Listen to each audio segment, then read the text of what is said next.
Hello, je te souhaite la bienvenue sur Tremplin, le podcast pour prendre de la hauteur sur ton business.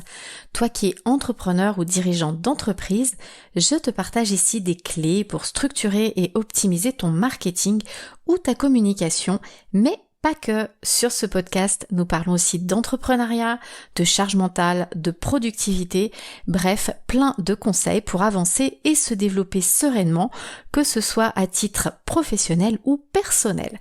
Ici Karine Vaca, à mon compte depuis presque 15 ans, je dirige l'agence 321 IDCOM, spécialisée en événementiel, et en parallèle, je suis formatrice chez Comco Academy, qui aide les entrepreneurs à structurer leur marketing communication et leur business en général pour plus de fluidité et moins de stress au quotidien.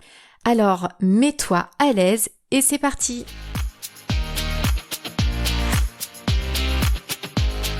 Nous retrouvons aujourd'hui pour parler de l'intérêt qu'il y a à communiquer par écrit dans ton entreprise, ainsi que pour voir du coup les essentiels à connaître pour avoir le plus d'impact possible dans ton business.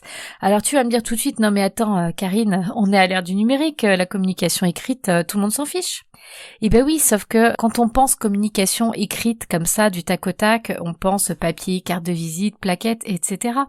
Sauf que l'ère du numérique, en fait, la communication écrite existe toujours, puisque quand on fait un site internet, on écrit, quand on fait un blog, on écrit, et c'est ça la communication écrite. Donc en fait, bien maîtriser le pourquoi, le comment, la manière de faire est vraiment un excellent élément différenciant, et c'est un élément vraiment de ton succès. Et je parle pas seulement d'une jolie manière d'écrire. On va vraiment détailler tout ça ensemble. Donc on utilise la communication écrite donc pour des supports papier, comme on vient de le voir, donc ou sur le numérique, mais surtout on va l'utiliser aussi pour différentes cibles, donc les cibles internes, donc par exemple des salariés, des prestataires qui travaillent pour nous. On va l'utiliser à titre externe aussi pour des clients, pour des prospects, pour des fournisseurs, pour des affiliés. On va l'utiliser aussi pour des partenaires commerciaux, pour des prescripteurs, pour des journalistes. Donc il y a vraiment différents types de cibles également, et vous n'allez pas écrire pareil à toutes ces personnes. Donc en fait la communication écrite, c'est vraiment quelque chose à large spectre, beaucoup plus que ce qu'on peut penser initialement. Donc on va voir vraiment tout ça aujourd'hui, donc on va voir les différents objectifs de la communication écrite et surtout les bases pour toi pour bien concevoir tout ça et bien écrire en fonction de ce que tu souhaites faire.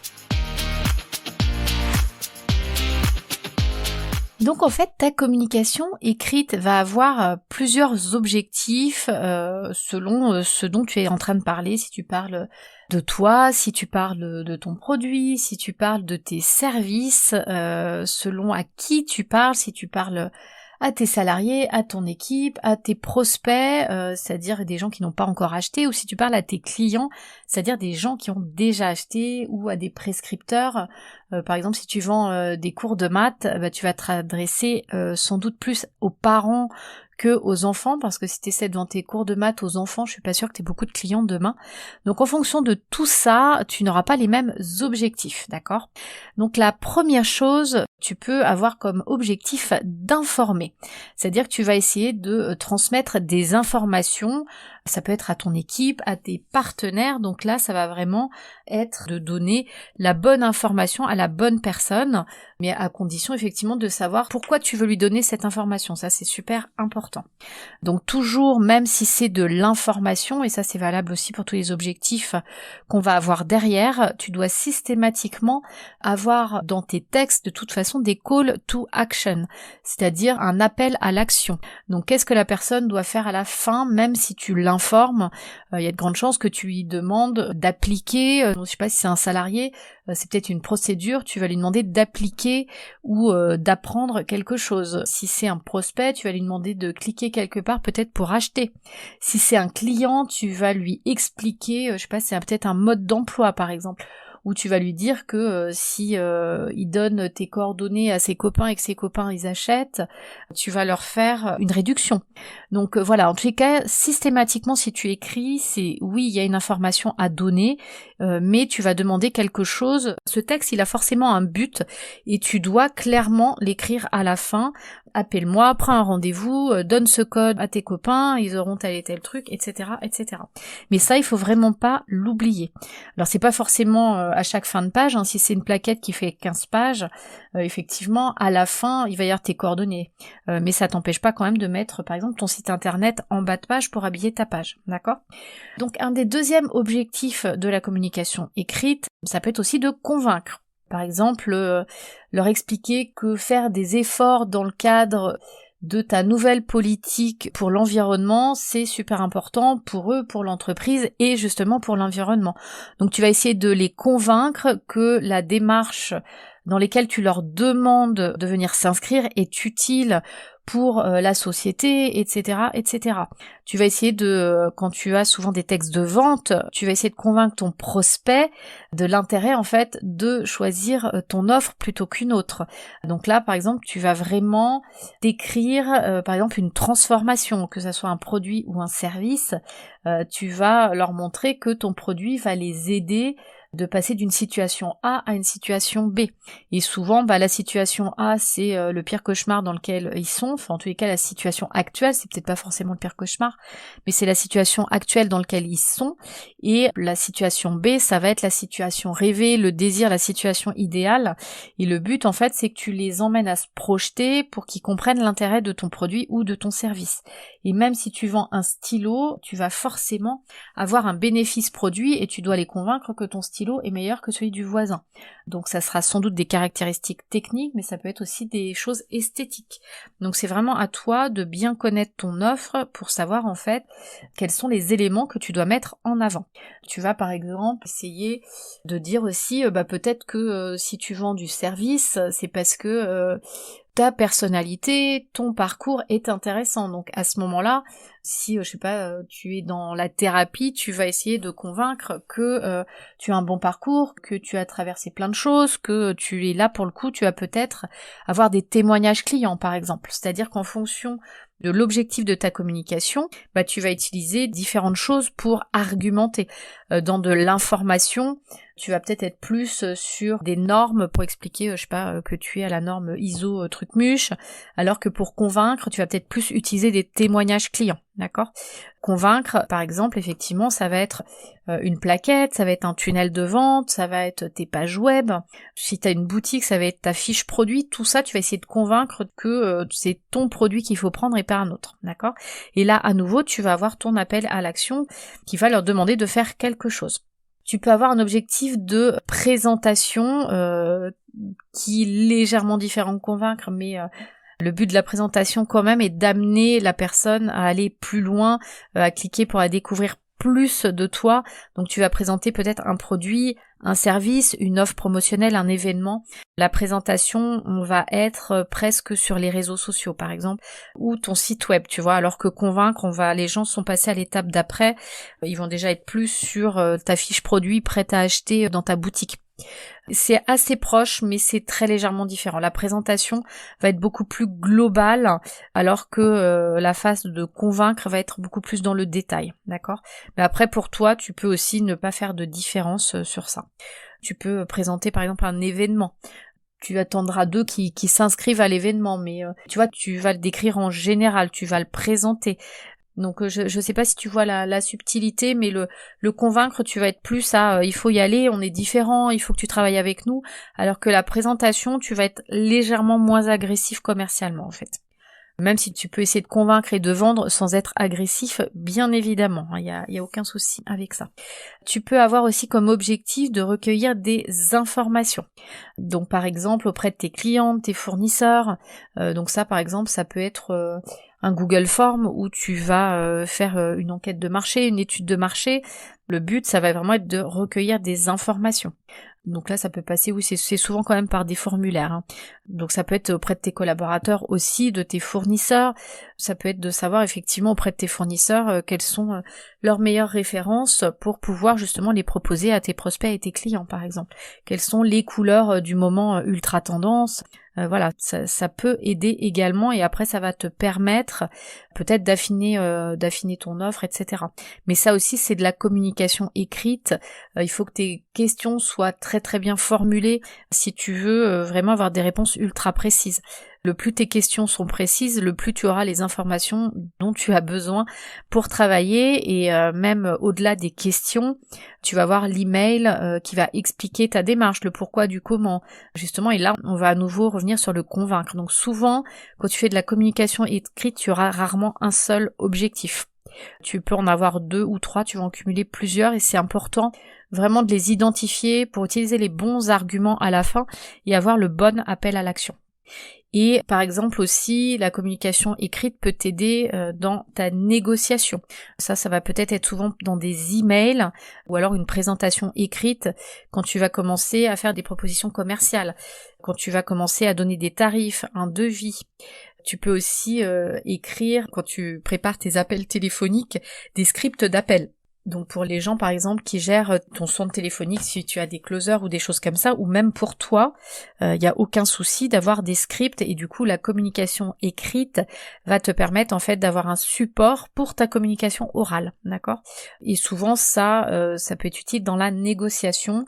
À nouveau, il faut être sûr que tu aies les bons pans, enfin les bons détails de ce que tu as envie de dire.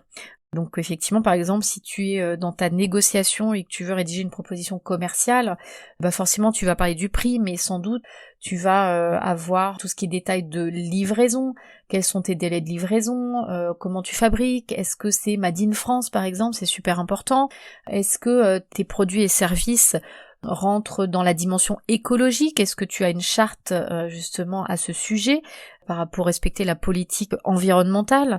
Il y a de plus en plus d'entreprises qui vont te demander si tu t'inscris dans cette démarche. Tu peux expliquer la manière dont tu travailles, est-ce que tu as l'écoute ou pas, est-ce que tu as un SAV, même si tu fais du service, est-ce que tu es disponible, est-ce que les gens peuvent te joindre par WhatsApp, par Signal, par ton compte Facebook. Est-ce qu'ils peuvent t'appeler? Est-ce qu'ils ont ton numéro de portable en direct? Ou est-ce que c'est uniquement des réunions collectives que tu vas avoir avec eux par Zoom ou par ce que tu veux? Enfin vraiment, tu dois avoir vraiment tout ce que... ça peut être aussi, tu peux préparer des photos avant-après si tu as des choses concrètes à leur montrer. Tu peux aussi préparer des témoignages clients, leur dire oui, tiens, toi tu veux faire ça, écoute, il y a pas longtemps j'ai eu quelqu'un qui avait à peu près le même profil que toi, elle avait tel et tel problème, écoute, elle a réussi à faire ça, ça et ça. C'est-à-dire avoir déjà tous les arguments de manière écrite, soit pour pouvoir faire des copier-coller dans tes emails, dans ta proposition commerciale, soit pouvoir les donner à l'oral, mais c'est important du coup de les avoir posés par écrit. Et tu peux aussi avoir également préparé, si tu envoies des devis, une jolie présentation en PDF. Essayez de faire du PDF, l'avantage c'est que ça ne se modifie pas. N'envoyez pas ni des Word ni des PowerPoint, j'en vois encore, parce qu'effectivement ça se modifie, et en plus au-delà de ça, ça fait pas très professionnel. Donc effectivement vous pouvez faire vos présentations avec des jolies photos, des jolis textes, des jolis titres sur un PowerPoint, sur Canva, mais transformez-les en PDF, d'accord? Et donc cette communication écrite va vous permettre de faire plein de choses en fonction justement des moments où vous allez identifier si vous informez, si vous avez besoin de convaincre, si vous êtes dans de la présentation pure. Mais enfin souvent quand même, quand vous faites de la communication écrite, à nos niveaux, on est quand même beaucoup, soit pour donner de la valeur ajoutée et pour convaincre qu'on est un expert dans le but que la personne travaille un jour avec nous, soit effectivement on est dans de la communication écrite pour vendre. On n'est pas à des niveaux de grande entreprise où effectivement on a besoin d'aller fédérer nos salariés, donc on a besoin d'entretenir avec de la communication écrite, on n'est pas dans de la communication avec nos fournisseurs dans le but qu'ils maintiennent des super prix, enfin voilà. Souvent nous, à nos niveaux d'entrepreneurs ou de TPE, de petites entreprises, on va vraiment être sur de la communication prospect-client où effectivement on donne de l'information pour se positionner en tant qu'expert, mais vraiment dans le but de vendre au final, d'accord ? Voilà, qu'est-ce que je voulais vous dire d'autre sur cette partie ? C'est vraiment, oui, à chaque fois que vous faites une communication écrite, vraiment, il y ait toujours votre objectif en tête, et chose importante du coup, quel va être l'appel à l'action que vous allez mettre dans votre texte, même s'il est très très subtil. Justement, si vous voulez vous positionner en tant qu'expert, vous n'allez pas finir votre phrase en disant je suis un expert, appelez-moi. Ça va plutôt être si vous avez la moindre question à ce sujet, nous sommes bien évidemment disponibles dans le chat sur notre messagerie Facebook. N'hésitez pas à nous appeler. Voilà. Ça, c'est un appel à l'action qui se fond dans complètement tout votre texte écrit, mais qui a le mérite d'être là. Et après, effectivement, quand vous allez vendre et que vous présentez votre produit, la transformation, forcément, ça va être cliquez ici pour acheter. Est-ce que vous allez donner des prix, etc. Quand vous allez envoyer un devis, souvent, alors moi, ce que je conseille pour des gros devis, quand même, c'est plutôt d'appeler et de faire la présentation à l'oral ou par Zoom de son devis. Il y en a beaucoup encore qui l'envoient comme ça par email, et souvent, on n'a pas de nouvelles parce que, effectivement, comme les personnes n'ont pas d'explication avec le devis, ils ont du mal à se projeter ou ils prennent pas le temps d'essayer de comprendre ce qu'il y a dans le devis. Pour nous, souvent, ça peut nous paraître clair, mais c'est pas le cas forcément de l'autre côté. Et un devis, soit vous l'avez expliqué avant et vous envoyez le devis, soit vous envoyez le devis et vous faites suivre d'un appel pour expliquer le devis, mais envoyez rarement votre devis comme ça dans la nature, sans explication. C'est quand même le meilleur moyen de ne pas avoir de nouvelles du client ou qui traîne, et du coup donner l'opportunité à des concurrents, eux, d'appeler, de défendre leur devis, et du coup votre futur client, en fait, il va signer avec l'autre personne parce qu'il l'a eu en ligne tout simplement avec un explicatif. Donc vraiment, la communication écrite, c'est vraiment un support, mais qui ne se suffit pas à lui-même. Mais aujourd'hui, on est vraiment entouré de ça, donc même pour des emails, n'hésitez pas à avoir des trames, à avoir des modèles. Il y a plein de choses que vous pouvez copier-coller. Quand vous faites des propositions écrites, vous allez toujours faire les mêmes choses, vous allez souvent mettre les mêmes pièces jointes, embêtez-vous pas non plus à réécrire toujours les mêmes choses, d'accord ? Ce que vous aurez souvent besoin quand même en communication écrite à minima, c'est d'avoir une plaquette générique PDF. Vous n'êtes pas obligé d'avoir de la communication papier, la carte de visite, la plaquette papier, le catalogue papier. Si vous n'êtes pas sur des salons en permanence, que vous faites pas des courriers postaux, que vous voyez pas des clients en permanence pour leur laisser des choses vraiment en partant, c'est pas des choses dont vous aurez besoin. Si vous commencez à faire des marchés de Noël, c'est bien des fois juste d'avoir un petit flyer que vous pouvez imprimer avec votre imprimante. Qui dit communication papier dit pas forcément d'avoir en fait un imprimeur. Vous pouvez faire votre document sur Canva à nouveau, des petits documents A5 que vous imprimez en A4 sur votre imprimante, vous donnez un coup de ciseau et vous avez des petits flyers. Des cartes de visite, pareil, vous pouvez en imprimer une 50aine aujourd'hui, ça ne coûte pas très très cher sur internet. Mais faites des choses qui marquent, faites pas juste la petite carte blanche avec votre prénom, votre nom et votre téléphone. On est sorti de ça. Si vous êtes une créatrice de bijoux, essayez de mettre votre produit phare en photo sur votre carte de visite, ou 3-4 mots qui décrivent clairement ce que c'est, parce que si quelqu'un va sur un marché, qu'elle prend 7 cartes de fabricants de bijoux, elle se souviendra pas forcément qui elle a vu, parce qu'elle va pas noter au stylo, comme nous on peut le faire en tant que professionnel, qui est qui. Donc ça veut dire qu'elle va rentrer chez elle, elle va voir ses 5 cartes de visite, et s'il n'y a pas quelque chose qui fait « Ah oui, elle, je me le rappelle », donc ça peut être votre tête, même si vous n'êtes pas à l'aise avec, se dire « Ah oui, elle, je m'en souviens, c'est elle que je vais appeler », ou un bijou phare, ou 3 mots, et c'est pas juste votre site internet, parce qu'ils feront pas forcément l'effort de retourner voir votre site internet ou votre boutique. C'est vraiment qu'il y a un élément mémorable qui fasse le lien entre vous, qu'elle a rencontré, et votre carte de visite, pour se dire, ah oui, c'est elle, je la reconnais, c'est sur ce site-là que je vais, d'accord ? Donc une carte de visite, c'est pas juste pour donner son téléphone, son prénom, son nom, son site internet. Laissez un élément qui vraiment est reconnaissable et qu'on puisse faire le lien avec vous très très rapidement, et du coup qu'elle ne jette pas cette carte. Au pire, elle jettera les 4 autres, mais pas la vôtre, parce qu'elle se souvient de vous, d'accord ? Donc après, en communication papier, effectivement, si vous faites des mailings postaux, forcément vous allez imprimer en masse, etc. Mais aujourd'hui, la communication écrite papier est pas forcément utile, mais vous aurez toujours besoin d'écrire, vous aurez besoin d'écrire vos emails commerciaux, vos emails de prospection, vous allez envoyer avec Mailchimp, Sendingblue ou autre.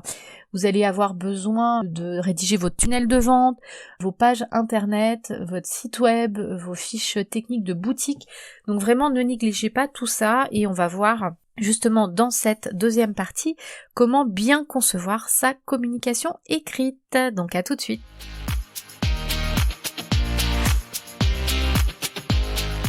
Alors, comment on conçoit correctement sa communication écrite? Donc la première chose vraiment à prendre en compte, c'est tout simplement ta cible. Déjà, si elle est interne ou externe, quelles sont ses caractéristiques et pourquoi? Parce que en fonction de ta cible, tu vas pas communiquer de la même manière. Donc il faut déjà regarder plusieurs choses pour bien concevoir sa communication écrite. Déjà, c'est choisir le bon canal de communication. C'est-à-dire, par exemple, si c'est digital, quel va être le bon réseau social pour toucher ta cible. Si c'est des 20-25 ans, tu vas pas aller sur Facebook, tu vas plutôt aller sur TikTok. Si tu as comme cible une dame de 50 ans qui est fan du tricot, tu vas pas aller sur des groupes Facebook de bullet journal, bien évidemment. Donc c'est vraiment d'arriver à mettre le doigt sur le bon canal de communication et après se dire, bon, maintenant que je sais où la personne est, quels sont les codes avec lesquels je dois communiquer. Donc ça, c'est la deuxième chose. Par exemple, si tu es sur une cliente de 50-55 ans, tu vas peut-être pas aller la tutoyer et utiliser du vocabulaire familier. Tu vas peut-être le faire effectivement sur des jeunes de 20-25 ans. Donc il y a des codes de communication à respecter. Ok. La troisième chose, du coup, une fois que tu sais où ces gens sont là, comment lui parler, tu vas choisir le bon support. Du coup, si tu es sur du digital, est-ce que c'est juste des petites phrases que tu vas écrire ou est-ce que tu vas leur donner un PDF? Est-ce que tu vas essayer de récupérer un email pour leur écrire des emails, etc., etc. Donc après, il faut choisir le bon support de communication. C'est la troisième chose. Donc en digital, ça va être, est-ce que tu vas envoyer des emailing? Est-ce que tu vas les ramener sur ton site internet? Est-ce que tu vas utiliser ton blog, par exemple, aussi? Est-ce que tu vas faire des tunnels de vente? Est-ce que tu vas toucher tes prospects sur les réseaux sociaux? Est-ce que tu vas faire des publicités? D'accord, publicité donc sur les réseaux sociaux, bien évidemment, ou sur des sites internet comme Le Monde, Le Figaro, etc. Tu peux aussi choisir des supports de communication physique, comme je te disais, des plaquettes papier, des petits flyers, vous savez, les petits papiers A4, A5, ça peut être des cartes postales, des cartes de visite, ça peut être un courrier postal, ça peut être de la publicité aussi dans les magazines papier. Ça peut être plein de choses et tu peux aussi utiliser qu'un petit peu à part le moteur de recherche, c'est-à-dire le fait d'être bien référencé sur Google notamment pour attirer tes prospects, pour les éduquer justement, pour vendre tes offres, tes services, les fidéliser et justement après forcément tu vas les amener à nouveau sur ton blog, sur ton site, peut-être pour leur donner des PDF, pour leur donner accès à ta newsletter. Donc à nouveau, tout ça doit créer un ensemble très cohérent où tes messages doivent être très très cohérents dès le moment où tu commences à rentrer en contact avec eux jusqu'à la fin où tu veux essayer de leur vendre quelque chose, d'accord? Tu peux pas leur donner un premier argument dans ta pub, ils arrivent sur le tunnel, c'en est un autre, et ils cliquent, ils arrivent sur la boutique, c'est encore autre chose. Il doit y avoir un fil rouge qui relie absolument tout, justement en fonction de ta cible et de l'objectif que tu as. Est-ce que tu veux juste l'informer, tu veux lui vendre quelque chose ou pas, d'accord? La quatrième chose justement, je rebondis sur mon histoire de fil rouge, tu dois systématiquement en fait raconter une histoire, tu dois avoir un fil conducteur. Tu dois choisir ta manière d'écrire, justement est-ce que tu vas avoir une jolie histoire. Par exemple, moi une fois j'ai rencontré une créatrice de bijoux qui s'était créée une jolie petite poupée qui était toute mignonnette et cette poupée en fait elle avait une histoire et dès qu'elle prenait en photo un bijou, qu'elle partait en vacances, qu'il y avait un colis qui partait, et bien en fait c'était toujours autour de cette petite marionnette qu'elle avait créée.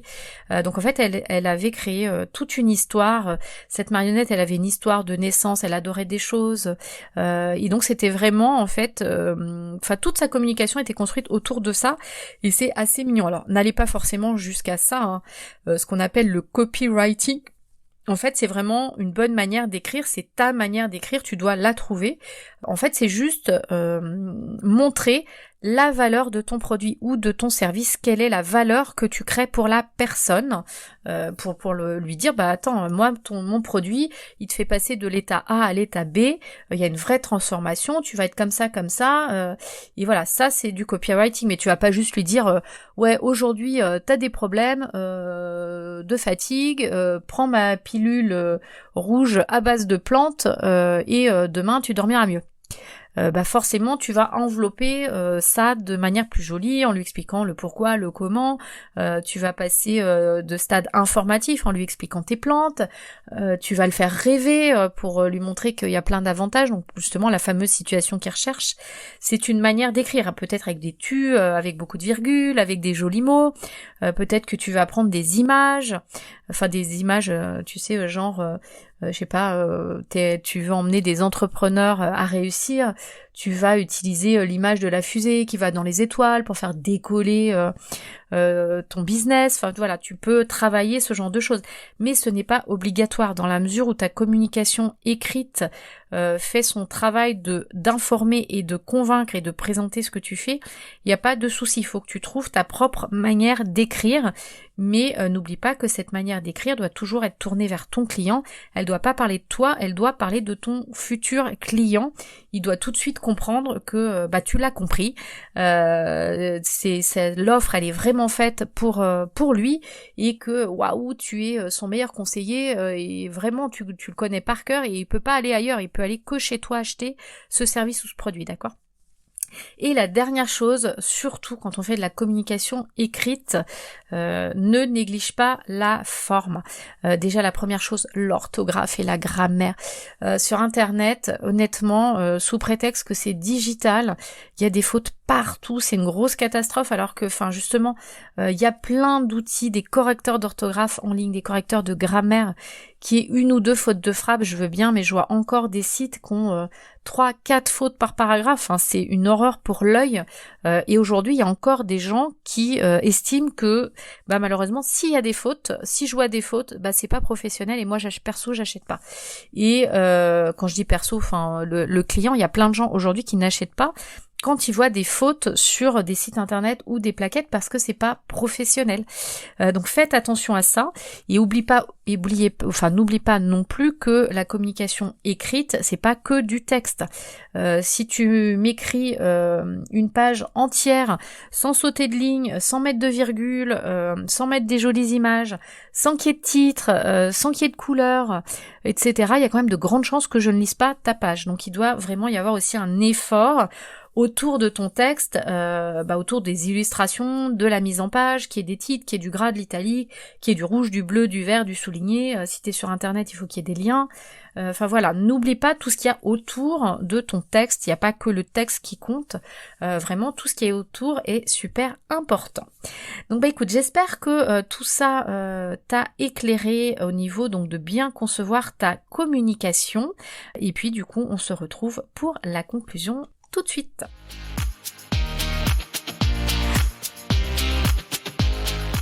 Donc tu as pu voir aujourd'hui vraiment l'intérêt qu'il y a d'avoir une très bonne communication écrite, que la communication écrite n'est pas réservée au support papier, que le digital aussi passe par une très bonne communication écrite, c'est-à-dire que tu dois vraiment informer, convaincre, présenter.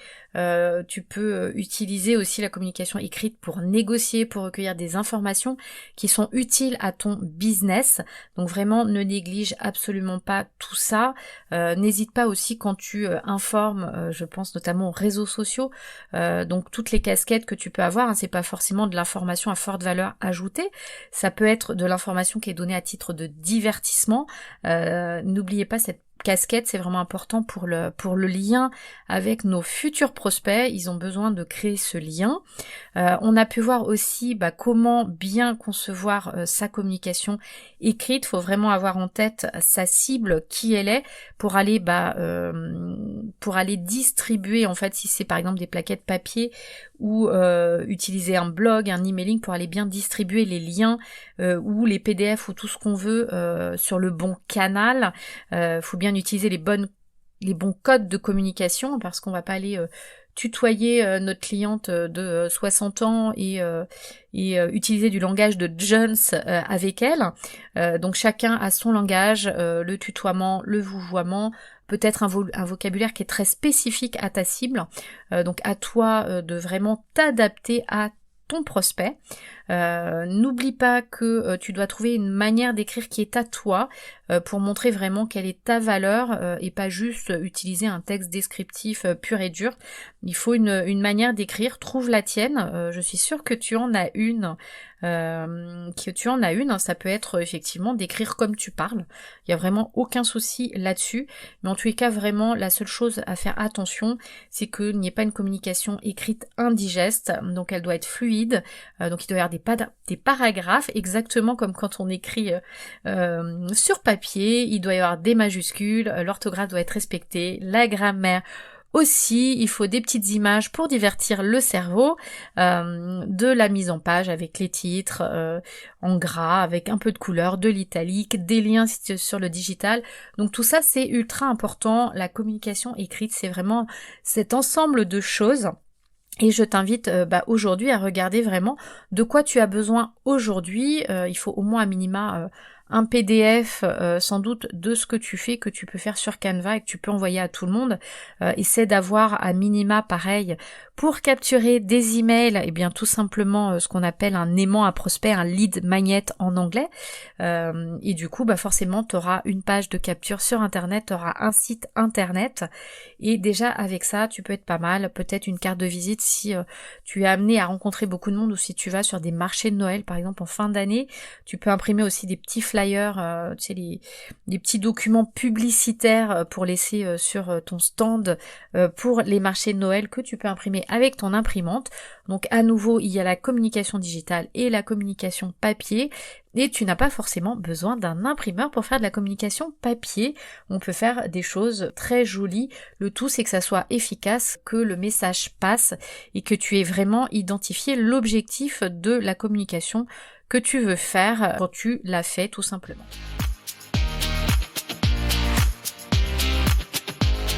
C'est presque fini, donc n'oublie pas, en description, tu peux récupérer le bonus dont je t'ai parlé dans cet épisode en cliquant sur le lien. Et si tu as des questions ou des sujets à nous soumettre, car tu éprouves des difficultés ou tu aimerais bien qu'on en parle, c'est également en description que cela se passe. Et voilà, c'est fini pour aujourd'hui, j'espère que ça t'a plu. Si le concept de notre podcast te plaît, n'hésite pas à laisser 5 étoiles ou un commentaire sur ta plateforme d'écoute, ça aide vraiment le podcast à se faire connaître, ça aide aussi encore plus d'entrepreneurs comme toi et au passage, ça nous encourage aussi à continuer. Merci beaucoup de m'avoir écouté jusqu'au bout et je te dis à très vite pour un prochain épisode. Allez, bye bye tout le monde.